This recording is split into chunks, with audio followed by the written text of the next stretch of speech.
직장인들이 꿈꾸는 그야말로 경제적 자유를 이룬 분이시죠. 많은 분들이 작가님으로 알고 계시지만 실제로는요, 이분이요 2010년부터 토지부터 해서 아파트, 뭐 상가 안 하신 투자가 없는 정말 찐 투자자이십니다. 그래서 오늘은 그 부분을 더 저희가 많은 부분 캐치하기 위해서 오늘 모셨습니다. 네. 여전히 뭐 집값에 대해서는 항상 뭐 많은 분들이 비싸다고 생각을 하는데, 그럼에도 지금 약간 빠졌을 때 집을 사야 하는지. 어떤 분들이 저한테 집 언제 사야 돼요? 이렇게 물어보신 분들이 있는데, 그러면은 저는 기다리세요. 좋은 때가 옵니다. 라고 말하는 게 가장 편해요. 네, 이렇게 대답하면 저도 아무런 책임을 안 져도 되고, 그리고 듣는 사람들도 아무것도 안 해도 돼요. 네, 그런데 저는 사실 그렇게 말씀을 못 드리는 게, 저는 뭐 상승장이든 하락장이든 그냥 좋은 매물이 있으면 그냥 사거든요. 예, 그렇기 때문에 저는 양심상 무조건 기다리세요라고는 말씀드리지 않습니다. 예, 그래서 이게 언제 대비 아니면은 뭐 현재 시세 대비 좀 괜찮은 물건이 있으면은 저는 그때 사는 것도 괜찮다고 보고 있어요. 그러면 그 언제 대비라는 게 기준이, 예전에는 2019년 정도면은 괜찮은 가격대였는데, 이게 공사비도 많이 오르고 그리고 반등을 어느 정도 많이 좀 한 상태여서 2019년도 가격이 못 오는 곳들이 많아졌어요. 그래서 저는 2020년도 초중반 가격이면 저는 얼마든지 괜찮다고 보고 있습니다. 그러면 만약에 내가 지금 뭐 관심이 있어서 지켜보고 있는 아파트의 가격을 봤을 때 지금 현재 기준 가격이 2020년도 초반의 가격이다라고 하면은 그 정도면은 지금 이 가격이 그렇게 비싼 건 아니구나. 네. 매수해도 괜찮구나라고 생각을 해도 된다라는 거죠. 맞아요. 그런데 상급지일수록 2021년도 가격만 터치하고 다시 올라갔습니다. 예를 들면 어디가 있을까요? 반포라든지 뭐 마포 같은 것들, 사람들이 가고 싶어하는, 네, 가고 싶어하는 것들. 네, 그런 곳들은 2021년도 초반 가격을 터치하고 올라갔거든요. 그래서 이게 급지로 조금 나눠서 볼 필요가 있어요. 그러면은 오히려 내가 만약에 보는 지역이 그렇게 선호도가 그렇게 높지 않다면은 네. 2020년이 아니라 2019년도의 가격이 그렇죠. 될 수도 있겠네요. 네, 2019년도 가격이 될 수도 있지만 2018년도 가격은 확실히 오기가 어려워요. 네, 2018년도 가격은 사실은 굉장히 저렴한 가격이었거든요. 맞아요. 그때 2013년부터 2018년도는 사실 전세가가 막 이렇게 매매가를 밀어 올리던 약간 특이한 그런 시장이었어요. 근데 앞으로는 제 생각에는 그런 시장은 조만간 오지는 않을 것 같습니다. 예, 그래서 전세가율을 무조건 기다리다기보다는 매매가를 좀 더 주의 깊게 보셨으면 좋겠어요. 오히려 가격에 좀 더 초점을 맞춰서 매수하는 기준을 잡아야 된다, 이렇게 좀 말씀을 해주시는 것 같고, 그러면 지금도 좀 어느 정도 약간 눈여겨보는 것도 있으시겠네요. 네, 지켜보고 있죠. 네, 이런 것들 말씀드려도 되나요? 그거는 이제 제가 이제 뒤에서 다시 한번 여쭤보도록 하겠습니다. 집을 살 때 이왕이면 저점에 사서, 맞아요. 이왕이면 고점에 팔고 싶은 게 솔직히 사람들의 그런 마음이잖아요. 네. 우리가 이런 그 반등 타이밍을 알 수 있나요? 있습니다. 오! 뭐 전세가율, 뭐 금리, 뭐 이런 거 아니고요. 부동산에 갔는데 아무도 없을 때, 그때가 반등 타이밍입니다. 그때는 그러면 하락장 아니에요? 네, 하락장이 사실은 반등 타이밍이에요. 반등이 올 때쯤 내가 사야겠다라고 하면은 사실은 이미 다 몇천 몇억씩 올라가 버려 있어요. 그래서 지금 막 뉴스에서 막 하락장이다, 그리고 집 사면 지금 뭐 제정신이냐, 이런 소리 들을 때 사야 그때가 반등 타이밍입니다. 네, 그래서 저는 항상 그 매물이 막 너무 많아서 막 그 공급 과잉이다, 이런 말이 나올 때 저는 사거든요. 그러면 이런 뉴스를 본다거나 아니면 부동산에 대해서 사람들이 되게 부정적일 때 매수를 한다는 거잖아요. 네, 맞아요. 근데 그거를 요즘 같은 경우 뭐 데이터가 또 워낙에 또 잘 돼 있다 보니까 네. 데이터로 볼 수도 있을까요? 데이터는 사실 안 보고요. 왜냐하면은 데이터, 통계 자료라는 것은 어떤 실제 무슨 일이 발생하고 나서 한 달, 두 달 뒤에 집계가 되거든요. 맞아. 그래서 그때 그 데이터만 보고 두 달 뒤에 들어가면 이미 올라가 버려 있어요. 그래서 항상 이 부동산은 그 현장에 답이 있다고 하는 게, 현장으로 가서 정말 이 매수세가 어떤지, 그리고 내가 살 수 있는 매물은 몇 개인지, 이것들을 좀 보셔야 됩니다. 그래서 네이버에 있는 매물이 비록 뭐 100개가 있을지라도 내가 현장에 가면은 실제로 살 수 있는 건 한 두세 개밖에 없는 경우가 대부분이거든요. 그래서 현장이 중요하다는 거죠. 볼 수 있는 데이터 하나 있네요. 뉴스. 뉴스에 네. 부동산 하락장이다. 안 맞아요. 팔리고 있다. 맞아요. 지금 뭐 거래가 안 되고 있다. 네. 이런 이야기들 어떻게 보면은 데이터처럼 볼 수 있는 게 있고, 염려되는 부분이 말씀하신 것처럼 그러면 하락장에 사야 되는 건데, 네. 이 하락장이라는 게 짧게 가는 게 아니라 네. 또 길게 갈 수도 있잖아요. 뭐 2013년부터 2016년 이렇게 되는 것처럼 네. 또 너무 길어지면 내가 과연 이걸 버틸 수 있을까 또 생각이 들거든요. 그래서 기본적으로 저는 이 물건을 살 때 10년 뒤에 이게 얼마일까? 이거를 항상 생각하거든요. 그래서 그 10년 동안 이게 오르락내리락은 반복하겠지만 10년 뒤에 나는 이 정도 가격만 되면 나는 괜찮아 라고 접근을 합니다. 그래서 예를 들면 지금 광명시에 한 7억 하는 아파트가 10년 뒤에는 얼마일까? 이렇게 접근하시는 게 더 맞아요. 저는 7억 하는 현재 광명시 아파트가 10년 뒤에는 한 최소한 12억은 할 것 같거든요. 예, 근데 중간에 뭐 6억도 갈 수 있고, 뭐 8억 갔다가 10억 갔다가 다시 9억 갈 수도 있지만, 10년 뒤 가격은 그 정도는 될 것 같다고 예상을 하고 있습니다. 이러다 보니까 그 기간을 아예 처음 들어갈 때부터 기간을 장기간으로 생각하고 들어가면 중간에 어느 정도의 약간 뭐 떨어지고 오르고 이거에 대해서 네. 조금 유연하게 대처를 할 수 있을 것 같긴 합니다. 맞아요. 그래서 회사를 다녀야 돼요. 그리고 중요한 건 그래서 무리하면 안 되겠네요. 네. 그래서 저도 그 초반에는 영끌을 많이 했어요. 어쩔 수 없었어요. 종잣돈이 너무 작으니까 6천만 원 모아서 4천만 원 대출 받아서 막 이렇게 1억 만들어서 사고 막 그랬거든요. 그러다 보니까 이자를 이렇게 감당하는 게 내가 만약에 전문 투자자로 간다면 이게 감당이 안 되니까 직장을 계속 다녔었습니다. 그래서 지금도 직장 활동을 하는 이유가 저는 직장이 제가 가지고 있는 자산에 비해서 그렇게 크진 않지만 그래도 뭔가 제 본진이라는 느낌이 들어요. 네. 또 직장인으로서의 또 장점이 물론 이제 약간 시간을 내고 이런 게 좀 어렵긴 하지만 네. 대출이나 네. 이런 부분이 또 상당히 맞아요. 리스크 그런 거 대비하는 차원에서는 네. 되게 또 장점인 부분이 있어서 네. 또 그런 것 같은 부분이 듭니다. 이전 다른 영상에서 보니까 서울 경기는 그래도 여전히 좀 유망하다, 네. 유심히 봐도 된다라고 이야기를 좀 해주셨는데 지금 혹시 유심히 관심 있게 보시는 지역이 있으신가요? 이거 말씀드려도 되나요? 다 말해주십시오. 싹 다 말해주십시오. 저는 일단 경기도에서는 네네. 그 변화가 좀 많은 지역을 보고 있어요. 근데 변화가 많은 지역이 저는 8호선 라인이라고 보고 있거든요. 8호선 라인. 네, 그래서 산성역부터 모란역까지. 참고로 저 여기에 매물 없습니다. 저는 거기에 조만간 투자를 할 생각을 하고 있고, 여기가 왜 좋냐면 지금 가면은 사실은 다 그 빌라들이 다 쪼개져 있어요. 그런데 재개발 속도가 굉장히 현재 좀 빠르게 진행되고 있어요. 어떤 곳은 이주가 끝난 곳도 있고 어떤 곳은 이제 막 이주를 앞둔 곳도 있고 그리고 사업 시행인가를 앞둔 곳도 있고 그렇기 때문에 이 8호선 이 구성남이라는 위치는 사실 위례와 분당의 사이에 있는 굉장히 좋은 입지거든요. 그쵸. 근데 그동안 언덕과 빌라촌이라는 이유로만으로 그 입지 가치를 인정받지 못했어요. 마치 과거에 마포가 그랬어요. 예, 마포가 판자촌이었고 언덕이었고 그래서 인정받지 못했는데 여기 구성남도 이제 준 위례로서 그리고 준 분당으로서 이제 새롭게 탄생할 도시라고 보고 있습니다. 이미 지금도 새 아파트가 엄청 많이 들어섰긴 했지만 그럼에도 여전히 앞으로 더 좋아질 확률이 높기 때문에 구성남을 좀 유심히 보는 편이신가 보네요. 네, 지금 아파트가 이미 있긴 있지만 빌라가 훨씬 많아요. 와, 여기 진짜 아파트가 들어설 수 있을까? 이런 생각이 들거든요. 네, 이런 곳이 사실은 좋은 입지고 거기가 언덕이라서 많은 분들이 걱정을 하시는데 요즘 아파트를 지을 때는 과거에는 언덕이 있으면 그 위에 지었거든요. 근데 요새는 언덕이 있으면은 이 언덕 1층에다가 주차장을 만들고 그 위에 이렇게 지어서 되게 평탄화를 잘 해놔요. 그래서 아파트가 들어서면은 과거에 지은 아파트들과는 좀 다른 모습일 겁니다. 그렇다면 지금 구성남을 이제 좀 관심 있게 보라고 말씀해 주셨는데 그럼 그 안에서 그럼 재개발이 이루어질 그런 빌라들을 좀 관심 있게 봐야 되나요? 맞아요. 빌라 매물들이 지금 되게 많아요. 네, 근데 이게 더 만약에 아파트 분양이 시작되고 진짜 막 4,000세대, 5,000세대 아파트들이 들어서면은 그 미래가 보이기 때문에 아마 매물은 더 줄어들 거라고 보고 있습니다. 그래서 이 투자가 언제까지 유효할지 모르지만 저는 지금은 유효하다고 보고 있어요.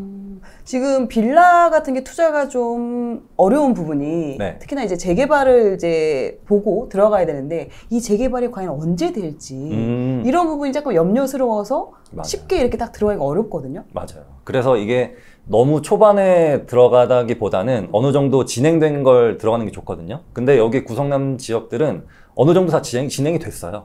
그래도 되게 안전합니다. 네, 그래서 저는 구성남이 지금이 타이밍이 아닌가 싶어요. 그리고 프리미엄도 다른 지역보다 되게 낮게 형성이 되어 있어요. 워낙 매물이 많다 보니까. 뭐 어떤 빌라냐에 따라서 다 다를 수 있지만 지금 갑자기 생각나서 여쭤보는 건데 대략적으로 그럼 투자금이 얼마나 들어가나요? 좀 역과 약간 거리가 있는 상대원이라는 곳이 있거든요. 근데 거기도 거의 한 10,000세대 정도가 들어오는 미니 신도시급으로 재탄생하는데 거기는 초기 투자금이 적게는 한 2억 정도, 그리고 많게는 한 3억 정도 이렇게 투자금이 들어갑니다. 뭐 서울에 있는 아파트 같은 경우도 어느 정도 전세 끼고 사더라도 2억 이상 충분히 또 필요한 부분이 있는데 맞아요. 그거에 비하면은 투자금이 엄청 많이 들어가는 편은 네. 아닌 것 같습니다. 네, 그래서 저는 지방 아파트를 사는 것보다는 돈을 좀 더 모아서 여기에 사는 게 더 좋은 것 같아요. 네, 이게 나중에 상승률이 훨씬 더 크거든요. 이 부분에 대해서 또 이제 궁금하신 분들 계시는데 인구가 줄면 인구가 줄면 시장이 침체된다. 네. 그러면 서울 경기도도 인구가 빠져나가게 된다면 네. 결국에는 수도권도 좀 어렵지 않을까라는 생각이 할 수도 있을 것 같아요. 그럴 수 있죠. 그런데 빈집이 앞으로 많이 늘어날 겁니다. 하지만 그거는 지방에 해당되는 일이고 그렇기 때문에 오히려 더 수도권 집중화가 가속화될 거예요. 그래서 3기 신도시를 만들고 있고 그래서 GTX를 깔고 있고 그래서 점점 이 수도권은 메가시티가 되는 거죠. 우리나라를 쭉 확장해 봤을 때 미국으로 본다면 미국은 맨하탄이라는 곳에 진짜 사람이 너무 많거든요. 그리고 월세도 진짜 비싼데 그냥 다리만 건너서 조금만 가면은 그냥 벌판이 나와요. 그렇기 때문에 이 현상이 우리나라에서도 분명히 생길 거라고 보고 있어요. 그래서 인구가 줄면 줄수록 오히려 서울 경기권은 더 밀집도가 높아질 거라고 보고 있습니다. 그럼 뭐 여러 가지 인구가 줄어들고 있고 뭐 출산율이 저하되고 있고 이러한 부분들 때문에 최근에 이제 정부에서도 신생아 특공이 지금 나와가지고 네. 한창 또 이슈가 되기도 했는데 네. 그러면 이 신생아 특공이 실제로 부동산 그 시장에는 어떤 영향을 끼칠 것 같으세요? 별로 영향 없을 것 같아요. 아, 왜냐면은 네. 이 집 때문에 자녀를 낳기 싫은데 자녀를 낳는다? 이거는 좀 다른 얘기거든요. 이 자녀를 낳는다는 것은 정말 인생이 어떻게 보면 전환점이라서 그렇죠. 이것 때문에 내가 그 집을 청약에 당첨되기 위해서 자녀를 낳을 것 같진 않아요. 분명히 긍정적인 면은 있겠죠. 하지만 이게 그 주택 시장을 이렇게 좌지우지할 만큼 큰 영향은 있을 것 같지는 않습니다. 생각해보니까 다자녀 특공 같은 경우는 네. 애가 셋이어야지 점수를 많이 받을 네. 수가 있잖아요. 네. 그래서 제가 셋째를 낳을 생각을 하지 않았던 것 같습니다. 네, 맞아요, 맞아요. 네. 그러기에는 너무 또 이제 리스크가 크니까. 맞아요, 네. 맞아요.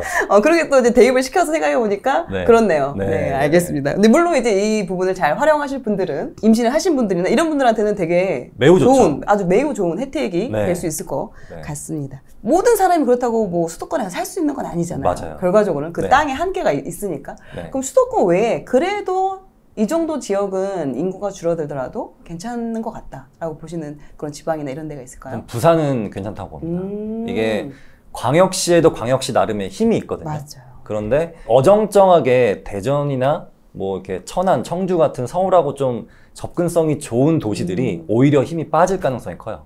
아. 네. 너무 접근성이 좋기 때문에 오히려 힘이 빠질 가능성이 크고 오히려 약간 가장 먼 곳 부산이 완전 생활권이 다르기 때문에 그쪽은 아마 그쪽만의 생활권이 계속 있을 것 같아요. 그래서 부산과 그리고 서울, 경기도, 인천을 좋게 보고 있습니다. 광주가 없어서 맘상하셨나요?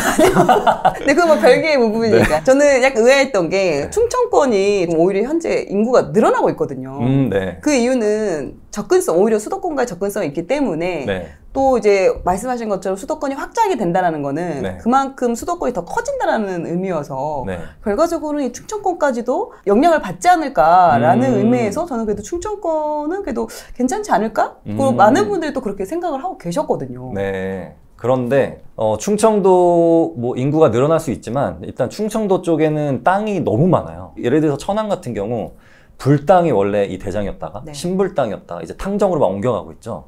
이렇듯이 만약에 탕정이 좀 이제 노후가 되면은 그 옆에 신도시가 또 생길 겁니다. 그러면 여기가 또 대장이 돼요. 그래서 기존에 있던 아파트들은 힘을 못 써요.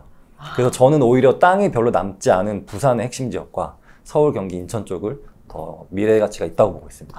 어떻게 보면 추가적으로 아파트가 더 공급이 될 수 있느냐 없느냐, 그러니까 입지의 그런 독점성이 있느냐 없느냐 이 부분을 더 높게 보시는 부분이네요. 네, 그것도 매우 중요하다고 볼 수 있습니다. 자, 그렇다면은 작가님이 생각하시는 그 부동산 시장을 뒤흔들 만한 그런 중요한 요소가 있다면 어떤 게 있을까요? 부동산 시장을 뒤흔들 만한 거 진짜 뭐 미국이 너무나 어려워진다든지 막 2008년이나 아니면 우리나라가 막 정말 IMF처럼 달러가 막 너무 부족하다든지 막 그런 정말 국가의 대위기가 있지 않는 이상은 저는 인플레이션보다는 약간 더 가파르게 우상향할 거라고 보고 있어요. 네, 하지만 이것도 누구나 살고 싶어하는 그런 서울 수도권과 그리고 부산 그리고 지금 현재로서는 대구, 광역시, 뭐 광주 뭐 이 정도라고 보고 있습니다. 네, 그런데 광역시와 광역시사에 있는 그런 소도시들은 네. 저는 지금부터라도 좀 힘이 많이 빠지고 있다는 느낌이 들거든요. 네, 그래서 이쪽 투자는 좀 주의하셨으면 좋겠어요. 그러면 그쪽 지역에 살고 계시는 분들 있잖아요. 네. 아니면 또 어쩔 수 없이 나는 그 지역에 살아야 되는 분들도 계시고 직장이나 이런 부분 때문에 네. 그럼 그런 부분들은 네. 내 집 마련이나 이런 부분은 어떻게 해야 될까요? 전세로 사시고 좀 더 오를 여력이 큰 곳에 내 돈을 묻어두는 게 더 훨씬 유리해요. 거주와 투자를 좀 분리를 해야 분리해야죠. 되는 부분이 특히나 네. 지방 같은 경우는 좀 더 그 부분을 좀 크게 생각해야 되는 네. 부분인 것 같아요. 그래서 실제로 그 지방의 소도시들이 전세가율이 막 90% 이런 데가 많잖아요. 전세가율이 높다는 것은 투자 가치가 높다는 게 아니라 실제로는 그 미래 가치가 없기 때문에 거기에서 사시는 분들이 그냥 전세로 사는 게 훨씬 낫다. 이래서 전세가가 높은 겁니다. 네, 그래서 이게 전세가율이 무조건 높다고 해서 다 좋은 건 아니에요. 특히나 이럴 수 있을 것 같아요. 내 집 마련을 생각할 때와 투자용으로 또 집을 매수할 때 네. 이 기준이 같나요? 아니면 좀 차이점이 있나요? 그냥 내가 살 집은 그냥 뭐 편한 곳이죠. 직장하고 가깝고 뭐 애들 학교하고 가깝고 좀 저렴하게 학군을 누릴 수 있고 뭐 이런 곳인데 투자용은 아무래도 좀 더 상승 여력이 큰 곳이죠. 그래서 예를 들면은 뭐 일산이나 저는 뭐 중계동이나 이런 곳이 저는 굉장히 살기도 좋고 학군도 좋기 때문에 가성비가 되게 좋아요. 거주하기에 월세나 전세가가 낮거든요. 대신에 이런 이 전세가나 아니면 내가 깔고 있는 그 매매가를 차라리 좀 더 핵심 지역에 이렇게 묻어둔다면 몇 년 뒤에는 더 큰 자산을 형성할 수 있죠. 그 말씀하신 그 핵심지라는 거를 네. 어떻게 판단할 수가 있을까요? 저는 그 지역 내에 좀 좋은 아파트? 우리가 말할 때 좀 좋은 아파트 이런 것들이라고 말씀드리고 싶어요. 무조건 뭐 강남, 뭐 용산이 아니라 예를 들면은 뭐 서대문구의 뭐 신촌 쪽 아니면 뭐 가좌 쪽, DMC 쪽 뭐 이런 쪽이나 아니면 뭐 3호선 라인이라면은 녹번 홍제 쪽이라든지 뭐 동대문 쪽이라면은 뭐 청량리, 뭐 이문 이쪽이라든지 뭐 그렇게 그 동네를 대표하는 단지들이 있잖아요. 네, 그래서 그쪽은 저는 뭐 다 좋다고 보고 있습니다. 근데 그런 핵심 단지들은 네. 비싸잖아요. 비싸고 네. 또 투자로 살려고 해도 전세를 끼고 살려고 해도 네. 금액이 좀 많이 들어가니까 그러면 근데 한 번에 그런 핵심 단지를 들어가기 좀 어려울 것 같거든요.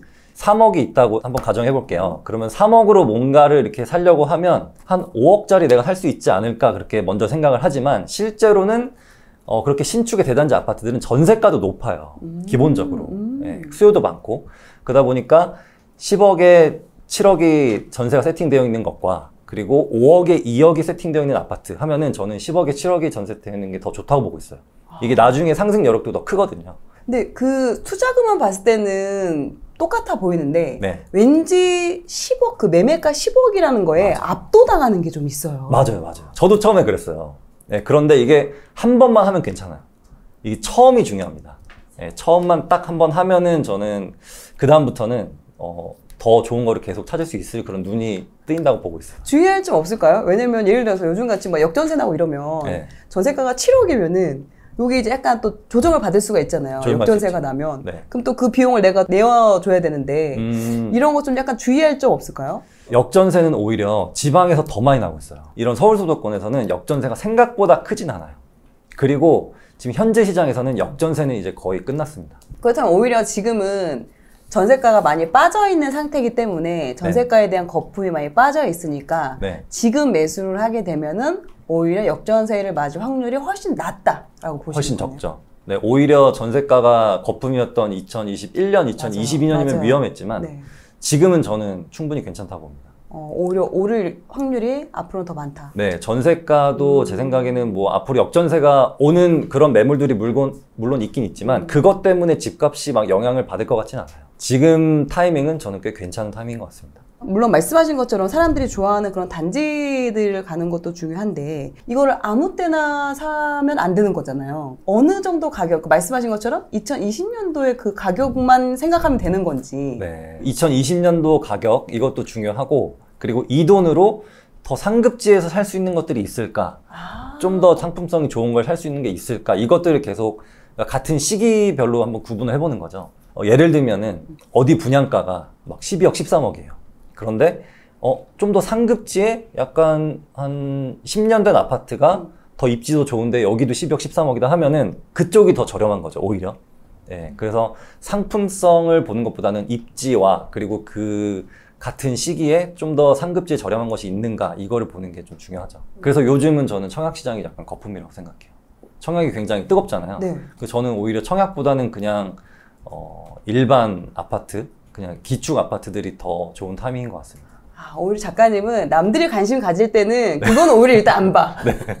그렇지 않은, 남들이 보지 않는 것들에서 오히려 거기에 더 기회가 많다라고 네. 보시네요. 네. 그래서 저도 최근 한 몇 달 전에, 그러니까 한창 하락장일 때 제가 살고 있는 아파트와 제가 가고 싶은 아파트가 이렇게 쭉 시세가 같이 내려가다가 이게 시세가 좁아졌거든요. 그때 갈아타기를 했어요.